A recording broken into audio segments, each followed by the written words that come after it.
কেউ একটু মোটা হইলে কয় তুই মোটুর ঘরের মোটু, কারণ নাক যদি ছোট হয় এরে কয় বোচা, তোর নাক বোচা। থামেন, অনেক হয়েছে আর না, এগুলো বলা যাবে না। কারণ কেউ কারো চেহারা বানানোর দায়িত্ব পায় নাই, এটা আল্লাহ তাআলা নিজ হাতে রেখেছে, নিজে করেছে। তাই কারো আকৃতি নিয়ে ব্যঙ্গ করলে স্বয়ং আল্লাহর সাথে ব্যঙ্গ করার শামিল। চিল্লায় বলেন ঠিক কিনা? সাহাবারা রাদিয়াল্লাহু তাআলা আনহু আজমাইন, ওনারা জিব্বা ধরে মাঝে মাঝে জিব্বার মধ্যে বাড়ি দিতেন আর কাঁদতেন আর বলতেন, জিব্বা তোর কারণে কিয়ামতের দিন আমরা আল্লাহর কাছে ধরা খেয়ে যাব। এজন্য খবরদার, জিব্বা আছে বলেই যে কোনো কমেন্ট করবেন না।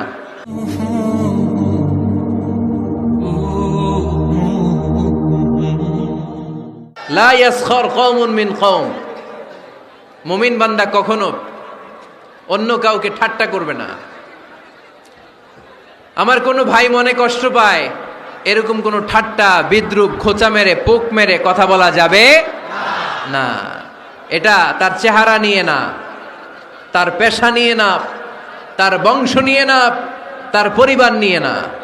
তার বাবা চুরি করেছে, আমি কি বলতে পারবো তুই চোরের ঘরের চোর? বলে কি বলে না?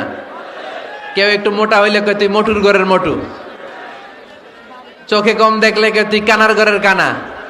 আছে না নাই? না না, স্টপ, থামেন, অনেক হয়েছে আর না, এগুলো বলা যাবে না। কারো আকৃতি নিয়ে খোটা দেয়া, ঠাট্টা করা, এটা স্বয়ং আল্লাহর সাথে ঠাট্টা করার শামিল। ঠিক কিনা? কারো নাক যদি ছোট হয় এরে কয় বোচা, তোর নাক বোচা। ফেনীতে আপনারা কি বলেন? হ্যাঁ, তো এই যে যার নাক বোচা হয়েছে, ও কি নিজে বানাইছে? যার নাক খাড়া, এটা বানাইছে কে? যে কালো, বানাইছে কে? সাদা শুভ্র, বানাইছে কে? তার মানে কারো আকৃতি নিয়ে যদি আপনি ঠাট্টা করেন, স্বয়ং আল্লাহর সাথে ঠাট্টা করলেন। কারণ কেউ কারো চেহারা বানানোর দায়িত্ব পায় নাই, মাতৃগর্ভে থাকতেই আমাদের চেহারার আকৃতিগুলো দান করেছে কে? হুয়াল্লাযী ইউসাউইরুকুম ফিল আরহামি কাইফা ইয়াশা লা ইলাহা ইল্লা হুয়াল আজিজুল হাকীম। তিনি এমন সত্তা, তোমরা যখন তোমাদের মায়ের পেটের ভেতরে ছোট্ট একটা ভ্রূণ কণা ছিলা, তখনই তোমাদের চেহারার আকৃতি দিয়েছে কে? মায়ের পেটে থাকতেই কে ছেলে হবে, কে মেয়ে হবে, কে সুশ্রী হবে, কে শ্যামলা হবে, কার নাক লম্বা হবে, কারটা খাটো হবে, এগুলো ফিক্স করে রেখেছে কে? এজন্য কখনো কারো চেহারা, কারো আকৃতি নিয়ে ঠাট্টা বিদ্রুপ করা যাবে না। কারণ এই চেহারা আমরা বানাই নাই, বানাইছে কে? প্রত্যেককে যদি আল্লাহ তাআলা প্রত্যেকের নিজের চেহারা ডিজাইন দেওয়ার সুযোগ দিত, তাহলে আমরা আমাদের চেহারা কি এরকম বানাইতাম? কি করতাম? আপনাকে যদি আপনার চেহারা তৈরি করার ডিজাইন আল্লাহ দিত, যে তুমি যেমন মনে চাই নিজের চেহারাটার ডিজাইন দাও, কেমন বানাতেন নিজেকে? কথা বলেন, কয়েকজন বলেন না? হ্যাঁ, সবচাইতে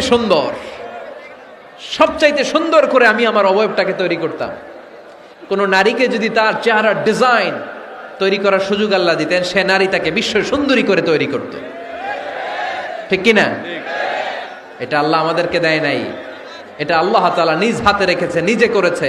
তাই কারো আকৃতি নিয়ে ব্যঙ্গ করলে স্বয়ং আল্লাহর সাথে ব্যঙ্গ করার শামিল। চিল্লায় বলেন ঠিক কিনা? সাইয়েদনা ইবনে মাসউদ রাদিয়াল্লাহু তাআলা আনহুর পায়ের নলা ছিল চিকন। হাদিসে এসেছে দাকিকুস সাকাইন, ওনার পা দুইটা ছিল চিকন খেজুর পাড়ার জন্য। ইবনে মাসউদ রাদিয়াল্লাহু তাআলা আনহু যখন খেজুর গাছে উঠলেন, সাহাবারা সাইয়েদনা ইবনে মাসউদের পা দেখে হাসাহাসি শুরু করে দিল। বিশ্বনবী বললেন, খবরদার খবরদার, ইবনে মাসউদের চিকন পা দেখে তোমরা হেসো না। ইবনে মাসউদের চিকন পা দেখে তোমরা হাসো। কিয়ামতের ময়দানে ইবনে মাসউদের এই চিকন পা গুলো যদি মিজানের পাল্লায় রেখে দেওয়া হয়, এই পা দুইটার ওজন উহুদ পাহাড়ের চেয়ে ওজনওয়ালা হয়ে যাবে। এজন্য খবরদার, জিহ্বা আছে বলেই যে কোনো কমেন্ট করবেন না, জিহ্বা আছে বলেই যে কোনো ধরনের মন্তব্য করা যাবে না। আল্লাহর হাবিব সাল্লাল্লাহু আলাইহি ওয়াসাল্লাম বলেছেন, মাইয়াদমান লি মা বাইনা লিহিয়াইহি ওয়া মা বাইনা রিজলাইহি আদমান লাহুল জান্নাহ। ও আমার উম্মতেরা, তোমাদের মধ্য থেকে কেউ যদি আমাকে দুইটা অঙ্গের গ্যারান্টি দেয়, কয়টা অঙ্গের? সবাই বলতে হবে কয়টা?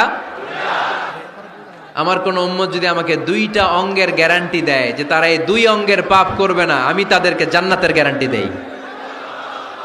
এক নম্বরে মা বাইনা লিহিয়াইহি, দুই চোয়ালের মাঝখানে যা থাকে মানে জিহ্বা, আমার কোন উম্মত যদি আমার গ্যারান্টি দেয় জিহ্বা দিয়ে কোনো মিথ্যা বলবে না, কাউরে বাজে কথা বলবে না, ঠাট্টা বিদ্রূপ করবে না, জিহ্বা দিয়ে যে এই পাপ কাজগুলো হয় এগুলো করবে না, আর দুই রানের মাঝখানে যে অংশ আছে লজ্জাস্থান, এই দুইটা অঙ্গের গ্যারান্টি যদি আমার কোন উম্মত আমারে দেয়, আমি আমার ওই উম্মতকে জান্নাতের গ্যারান্টি দিয়ে দেব। খবরদার ফেনীবাসী, খবরদার। মন চাইলেই যা মনে চাই মুখ দিয়ে বলা যাবে। আমার রাসূল সাল্লাল্লাহু আলাইহি ইসলামের 11 জন স্ত্রী, এর মধ্যে একজন স্ত্রী ছিলেন একটু স্থূল আকৃতির, মানে মোটা। কি ছিলেন জানেন? ওই স্ত্রীর নাম কি? সফিয়া। কি নাম? সফিয়া বিনতে হুয়াই ইবনে আখতাব। উনি আল্লাহর হাবিব সাল্লাল্লাহু আলাইহি ইসলামের সব স্ত্রীদের মধ্য থেকে একটু স্থূলকার ছিলেন, একটু ফেটি ছিলেন, মোটা ছিলেন। আম্মাজান আয়েশা একবার ওনার প্রতি রেগে আল্লাহ রাসূল সাল্লাল্লাহু আলাইহি ইসলামের কাছে বিচার দিলেন যে আপনার মুটি বউ, মুটকি বউ। আল্লাহর হাবিব সাল্লাল্লাহু আলাইহি ইসলাম এই কথা শুনে রেগে গেলেন। আয়েশা, এটা তুমি কি বললা? তুমি সফিয়ারে মুটি বলে গালি দিলা। লাকাদ কুলতিলা কালিমাতান লাউ মুজিজাতহু লা মাসাজাতিল বাহর। আয়েশা, তুমি এমন একটা কথা সফিয়ার শানে বলেছো, এই কথাটাকে যদি সাগরের মধ্যে ঢেলে দেওয়া হয়, এই কথাটার তিক্ততা আর পঙ্কিলতা পুরো সাগরের নীল পানিকে মুহূর্তে কালো করে দিবে। এজন্য খবরদার, জিহ্বা সামলান। সাহাবারা রাদিয়াল্লাহু তাআলা আনহু আজমাইন, ওনারা জিহ্বা ধরে মাঝে মাঝে জিহ্বার মধ্যে বাড়ি দিতেন আর কাঁদতেন আর বলতেন, জিহ্বা, তোর কারণে কিয়ামতের দিন আমরা আল্লাহর কাছে ধরা খেয়ে যাব। মুমিন চাইলেই এই মুখ দিয়ে যা মনে চায় বলতে পারে। লা ইয়াসখার কওমুন মিন কওম, কোন বিশ্বাসী বান্দা কখনো অন্য বিশ্বাসী বান্দাকে ঠাট্টা বিদ্রূপ করতে পারবে। Be a part of our vision. Do listen and share the khair. Be with our official social media handle for latest updates.